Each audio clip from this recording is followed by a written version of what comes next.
Hi, this is Nicole Dyer from Family Locket, and today I'll be answering the question, why don't the segments triangulate, using some examples from MyHeritage. This is part of the Research Like a Pro with DNA question and answer series. This question came from someone in our Research Like a Pro with DNA study group. He said, I've compared the DNA of 3 people with my mom. My mom's first cousin on her dad's side, Bob, 2 DNA cousins I'm researching, Jane and Jill, and I've found that Bob triangulates with Jane on chromosome 15. Then Jane triangulates with Jill on the same segment on chromosome 15. Bob does not triangulate with Jill on chromosome 15. But shouldn't Jill and Bob triangulate? Why hasn't the MyHeritage chromosome browser drawn the triangulation box around Jill and Bob?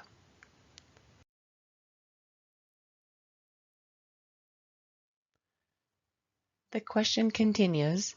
The only way I can think that they would not triangulate is if Bob and Jane triangulate on my mom's paternal chromosome, but Jane and Jill triangulate on my mom's maternal chromosome, which would mean Jill would have to be related to my mom's maternal side, and it would mean that Jane would have to be fully identical with my mom on that segment, and that means that both the maternal and paternal chromosome match my mom.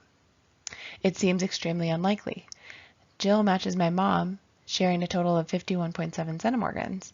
Jane matches, sharing a total of 42.1 centimorgans. The triangulated segment is 23.8 centimorgans long. There is no evidence that Jill or Jane match anyone on my mom's maternal side, and there is evidence to put them both on my mom's paternal side, where Bob is.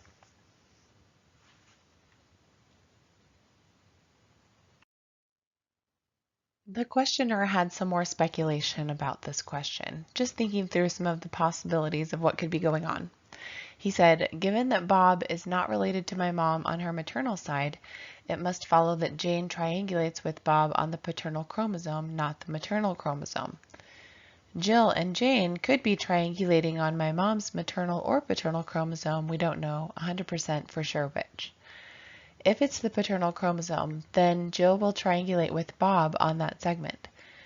If it's the maternal chromosome, then Jill will not triangulate with Bob. So the fact that Jill does not triangulate with Bob suggests that Jill and Jane match my mom on the maternal chromosome. If that is true, then that means that Jane is fully identical with my mom on that segment, which would make Jane my mom's double cousin. Jane also shares a total of 42.1 centimorgans with my mom. So 26.8 centimorgans are fully identical out of 42.1 centimorgans total. So I am to believe that not only is Jane a double cousin with my mom, and that more than half of the DNA that she shares with her happened to match my mom on her maternal and paternal side of the exact same region of the exact same chromosome. When looking at the shared matches, there is no evidence that Jane or Jill are related to my mom's maternal side.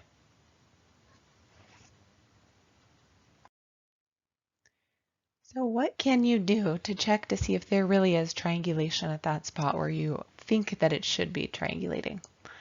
Well, you can ask all the people involved to transfer to GEDmatch, and then you can compare there, or you can check it in another company's chromosome browser.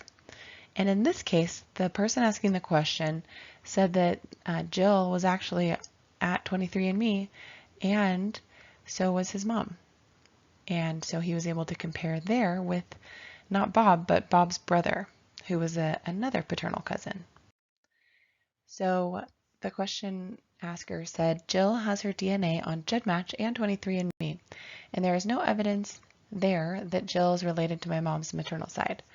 Evidence that she is related on my mom's paternal side is there because Bob's brother Rodney is on 23andMe, and Jill does show up on his in common with list, and looking at the chromosome browser there at 23andMe, she does overlap on that exact same segment where the triangulation was expected to be. And so here is a screenshot of 23andMe with the Advanced DNA Comparison chromosome browser. And this chromosome browser is wonderful because it allows you to put in 2 different people besides your test taker and compare those people to each other. And that helps you check for triangulation. And in triangulation, you need to make sure that your test taker, which in this case is the mom of the person asking the question, and so you test to see if your mom matches Rodney.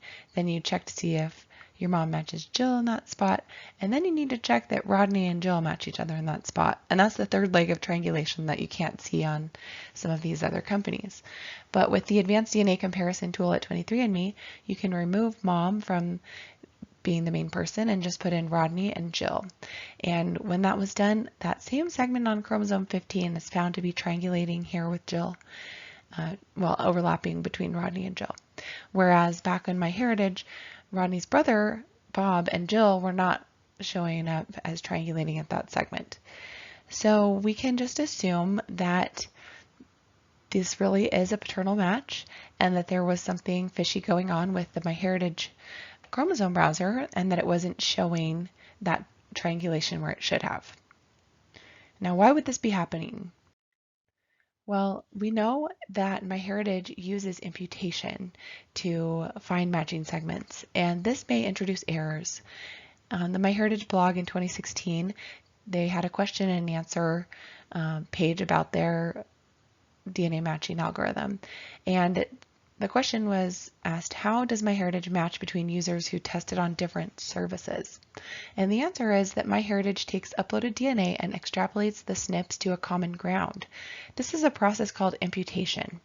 Using this method, MyHeritage can match any kit currently on the market or previously distributed, including 23andMe's version 4 and Ancestry's version 2 chips, as well as earlier versions, and of course MyHeritage DNA. Imputation may introduce errors, so we are in the process of fine-tuning it.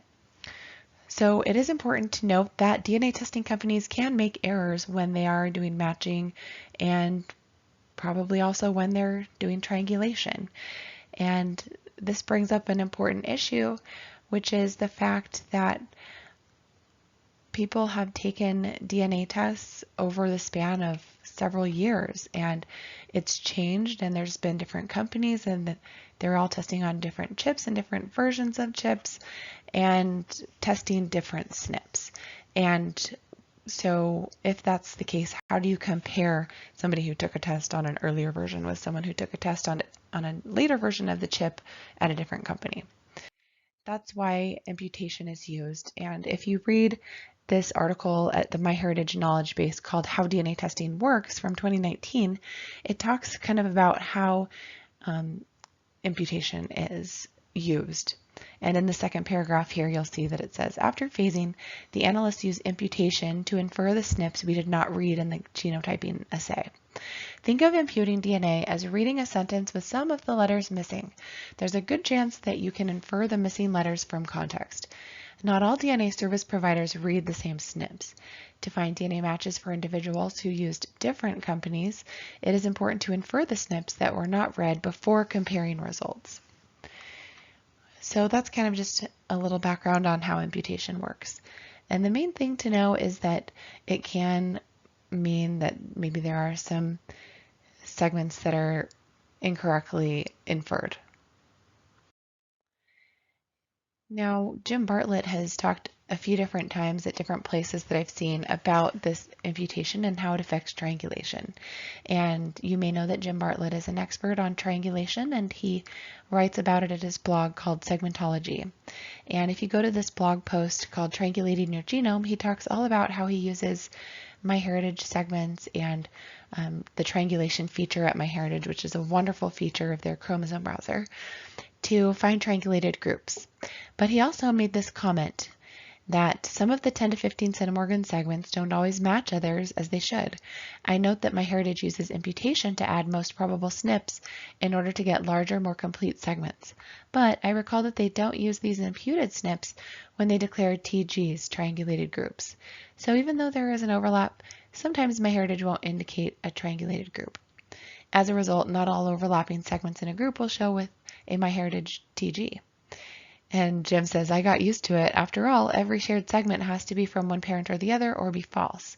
So even if a segment shows as a triangulated group with others, it's probably true, even if it doesn't match every segment it should match.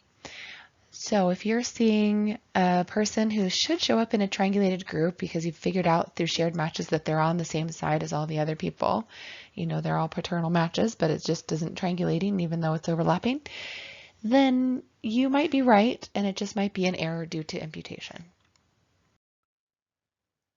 The false negative triangulations could be due to imputation from MyHeritage, and the fact that MyHeritage is comparing tests from all different companies and chips is wonderful. I'm so glad we have that opportunity, but we should be aware that the imputation algorithm may be causing some false negatives in triangulation. And we don't really know for sure what is happening. We do know that MyHeritage is using imputation in their matching algorithm, but it's unknown whether or not the triangulation algorithm uses segments that have imputation. Now I'll share another example. So I wanted to share an example from my own test results.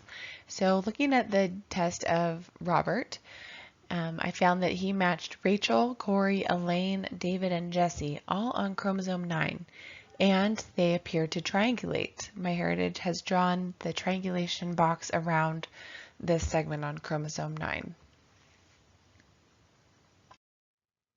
Scrolling down to the bottom of the page, I can see the table that shows the start and end location for the triangulated segment on chromosome 9. So I can see that it begins at 14.11 megabase pairs and ends at 18.61 megabase pairs. When I added one more person, the segment didn't triangulate anymore. Why not? It looks like that dark blue segment shared by Chuck at the bottom overlaps with the rest, so it looks like it should still triangulate. I noticed that the dark blue segment seems to have the same start point as the light blue segment above it, but ends sooner at 17.6 megabase pairs. Can I take 17.6 and subtract 14.1 to get the length of the segment in centimorgans? No, because centimorgans is not a physical distance. That would give me the length of the segment in megabase pairs, and so that's 3.49 megabase pairs. That's how many megabase pairs are in the segment, but the number of centimorgans is something else. We have to look down below to see that.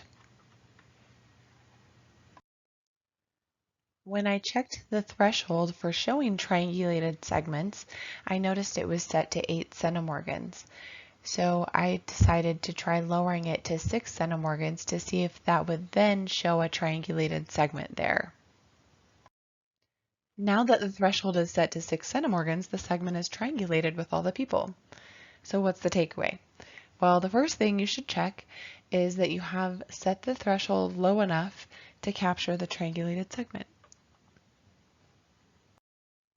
Now that I have my triangulated segment here with Chuck and everyone else, I can scroll down to the bottom of the table and see that the segment is from 14.11 megabase pairs to 17.6 megabase pairs, and that the total length of the segment is 6.7 centimorgans. I noticed that the yellow segment shared with Elaine doesn't start until 12.92. That segment is one of the highest start locations of the group. So why isn't that the start location of the triangulated segment? When I scrolled down to see the tables for individual segments, I'm surprised to see that the start location of the triangulated segment didn't correspond with the start location of any of the individual segments shared with Robert. As you can see, Robert and Rachel have a start location for the segment of 11.3, and Corey and Robert start way at the beginning of the segment at 0.4.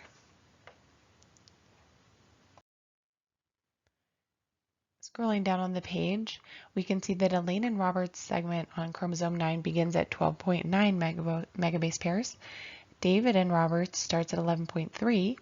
Jesse and Roberts starts at 8.9, and so does Chuck and Roberts at 8.9.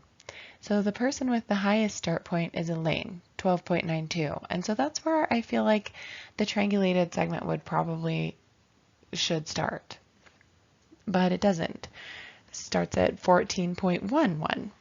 So I decided to test this out by comparing Elaine to the other test takers one at a time to see if they would have the same triangulated segment start point of 14.11 or if it would start sooner. So I compared Robert and Rachel and Robert and Elaine, and they all triangulated at that same part of chromosome 9. And scrolling down, I saw that the start point was at 12.92 for that triangulated segment, just like I thought it should. But for some reason, adding all the rest of the people in, it didn't triangulate that early. It waited till 14.11 to start triangulating, oddly. And so then I tried Robert and Elaine and Robert and Jesse, and they all triangulated there. But at that point, the triangulated segment began at 14.11. So I noticed this was true for his comparisons to all the others, except for Corey and Chuck. So I found this kind of odd because it looks like Rachel and Jesse and Robert share segments on chromosome 9 sooner than what is triangulated. It seems like they should start triangulating at 11.3, but they don't start triangulating until 14.1. Scrolling down to look at the table, we see that the triangulated segment start location is still 14.1, and Jesse's start location of chromosome 9 shared with Robert is 8.9, and Rachel's is 11.3. So why can't they start triangulating at 11.3? Then I noticed that Chuck and Jesse triangulate with a start point of 8.9. So all of their triangulated segment begins at 8.9. So something fishy is going on here. MyHeritage somehow is not capturing that triangulated segment begins when it starts to appear to. And so my guess is that this is due to the imputation, and perhaps they all tested at different places and different SNPs were tested, and because imputation was applied in matching and maybe wasn't applied during triangulation, there are some missing SNPs so that it doesn't show as triangulating as soon as it should. Now, when Jesse is compared to Corey, the triangulated start point is 9.33. I would expect it to start at 8.95 since Corey's segment starts at 0.46 and Jesse starts at 8.95. So why is the triangulated segment with Jesse not starting at the predictable place of 8.95? It's got to be imputation. I know Corey tested at MyHeritage. Robert and Elaine I know tested at Ancestry and uploaded to MyHeritage. And then maybe Jesse tested somewhere else. I don't know about the other testing companies. My guess is that the MyHeritage triangulation algorithm and differences between SNPs tested is a factor in not showing triangulation where it should be triangulating. So does Corey triangulate with the others earlier than 14.11? When Corey is compared with Elaine, the start point is 12.9. When Corey is compared with Chuck, the start point is 9.04. Corey and David's start point is 11.3. Corey and Rachel's start point is 11.32. So the takeaways from this example are that the start and stop points of segments might be fuzzy, and this could be due to comparing from different companies where different SNPs were tested. And imputation may also play a role in start and end locations appearing unpredictable and not what you might think they would be. And I think we can just realize this is possible and go forward with what seems most likely, and that would be that these people are all triangulating sooner than the MyHeritage triangulation algorithm is detecting. I have one more example to share. In this example, we have Robert matches Jake and Lisa. Both of these matches are grouped to the paternal side with my labels because Jake has a lot of shared matches who are paternal through pedigree triangulation, and Lisa is a known third cousin from Robert's paternal side. So I have confirmed that match with Lisa and that they don't share any of their common ancestry beyond their second great-grandparents. Then Jake, he has several shared matches, like I said, who are paternal. And so what I think is odd here is that even though I've decided both of these matches are paternal, they're not triangulating, even though they appear to overlap on chromosome 9. And the segment size for Jake is 15.8 centimorgans.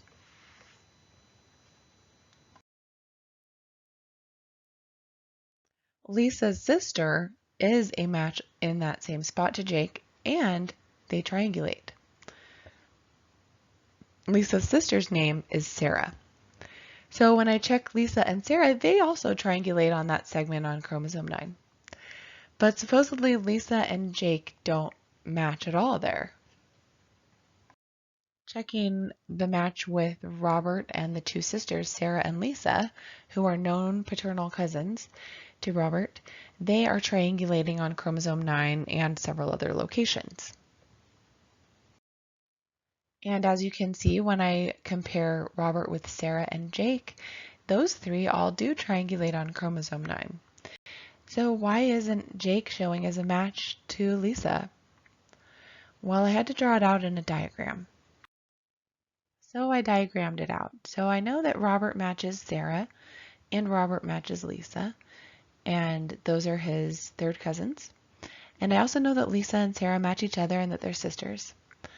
And they all match on chromosome 9. Then I also found that Sarah and Jake match on chromosome 9, and of course Jake and Robert match there too. The only people that don't match, and the only part of this triangulation that is missing here, is the match with Lisa and Jake.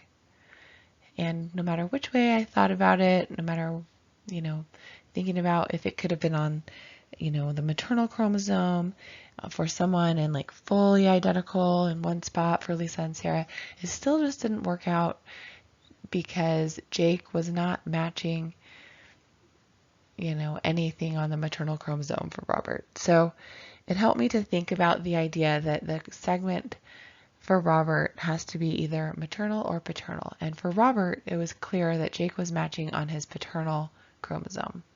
And that was because he triangulated with a known paternal second cousin, Sarah, at that spot.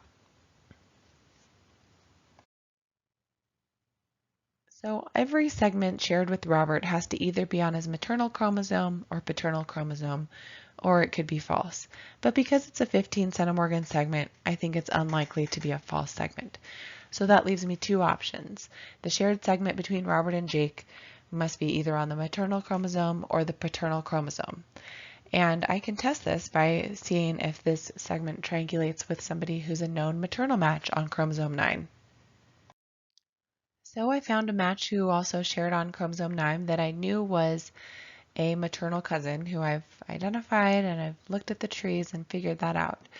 And so as you can see, when I compare in the chromosome browser with Robert and Jake and Pamela, they do not triangulate either.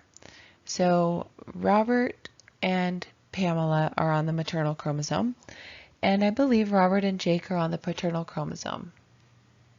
So the hypothesis that Jake is a paternal match still stands, in my opinion. The takeaways from this example are that because Jake had many known paternal shared matches, we hypothesized that he was a paternal match and that all his segments were on Robert's paternal chromosome. Also, we found that Robert, Jake, and Sarah triangulated. Sarah is a known paternal match. So the hypothesis stands that Jake is a paternal match and matching on the paternal chromosome 9. Then we found that Sarah, Robert, and Lisa triangulated. Sarah and Lisa are siblings. They are on Robert's paternal side. So because all these things are true, Jake and Lisa really should have triangulated. And we don't have to second guess this and try to figure out like a complicated reason how it's possible that they are actually matching on the maternal chromosome and some people are fully identical. No. Imputation may be causing false negatives, and these two people should match, but they aren't. And it's entirely possible that the matching algorithm is not picking it up due to imputation, which can sometimes cause errors. So if you have found that two people should be matching or triangulating and they're not, it's possible that they are. So don't second guess yourself too much on that. The final takeaways for this question and answer video are that the MyHeritage chromosome browser is amazing because it shows triangulation, and no other chromosome browser at the other companies does that. The 23andMe Advanced DNA Comparison is also amazing because it can compare two matches to each other and help you find triangulation as well. And each company has different features of their tools, so that's amazing. One limitation of the MyHeritage chromosome browser is that it doesn't allow you to remove your test taker and just compare two people to each other like in 23andMe. And you have to rely on the MyHeritage triangulation algorithm, which, as we've seen, sometimes can have false negatives. But that doesn't take away the fact that it does really good things and can really help us. Just know that imputation at MyHeritage may cause errors and false negatives in matching and in triangulation. If all the people that we have compared in these examples had their full genome sequenced and every SNP compared, the results would be more accurate and we would be able to know for sure everything that we had a question about. But the testing companies are not doing full genome sequencing now. It's cost prohibitive and they're just not doing it. So we have to use what we've got. And so we often as genealogists are familiar with working with what we have. It's kind of like secondary information in a census where we don't know who the informant was, and possibly the informant was the neighbor, and they're giving secondary information about a person's birth, and we just have to deal with that information not being as accurate as we'd like it to be, and just know that there are some possible errors in that information. It's the same type of thing with what we're seeing here on the triangulation. Just like even in the example of a derivative record where the original record is not available or extant anymore. And so all we have is the transcription that somebody made of that early record that's gone away. And so we just have to work with what we have. So we do our best to determine through shared matches if a person is maternal or paternal, and then we go with what seems most likely. And even if the MyHeritage chromosome browser isn't showing the triangulation that we think should be there, we can often still make the theory or the conclusion that the match is paternal even when it doesn't show exactly the way we think it should. All right, thanks for watching today, and I hope you go forward and use the MyHeritage chromosome browser to find more triangulation.